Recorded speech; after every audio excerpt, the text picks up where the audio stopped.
4 থেকে 5টি ম্যাচের জন্য দেশের জার্সিতে খেলাকে সেন্সিবল মনে করেন না দেশের opener Tamim Iqbal. Champions trophy নিয়ে সঠিক পরিকল্পনা থাকলে ফিরতে চান দলে। বিসিবি এবং দলের খেলোয়াড়রা যদি তাকে চান তবে দলে ফিরতে চান তামিম, সাথে চান 4-5 জন সিনিয়র খেলোয়াড়দের। Yesterday against Afghanistan was my last international game. I am retiring from international cricket effecting right now. Tamim ইকবালের এমন বিদায়ে মানতে পারেননি ভক্তরা। নাটকীয় 24 ঘন্টার মাঝে অবসর ভেঙে ফিরে আসার ঘোষণাও দেন।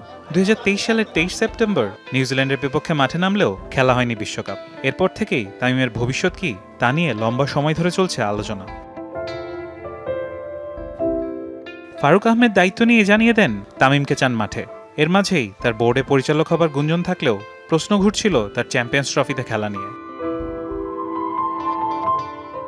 বর্তমানে ভারতের বিপক্ষে সিরিজে ধারাভাষ্যকারের দায়িত্বে থাকা তামিম রোববার স্পোর্টস্টার নামে একটি ক্রীড়াভিত্তিক সংবাদ মাধ্যমকে জানিয়েছেন নিজের অবস্থান।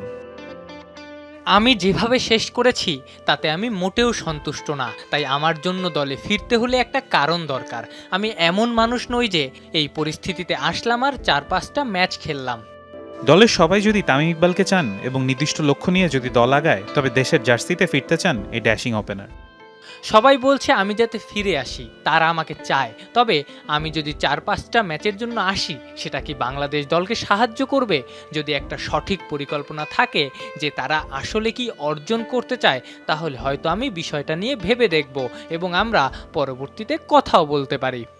হাতুরু সিং এখনও জাতীয় দলের কোচ। চ্যাম্পিয়ন্স ট্রফি খেলে সাকিবও বাই বলার জানান দিয়েছেন। তামিম কি করেন তার খোলাসা হবে দ্রুত। তবে ধারাভাষ্য কক্ষে একসময়ের বন্ধু সাকিবের ভূয়সী প্রশংসা করেন তামিম। বলেছেন, বাংলাদেশ ক্রিকেটের জন্য দারুণ এক অ্যাম্বাসেডর সাকিব আল হাসান।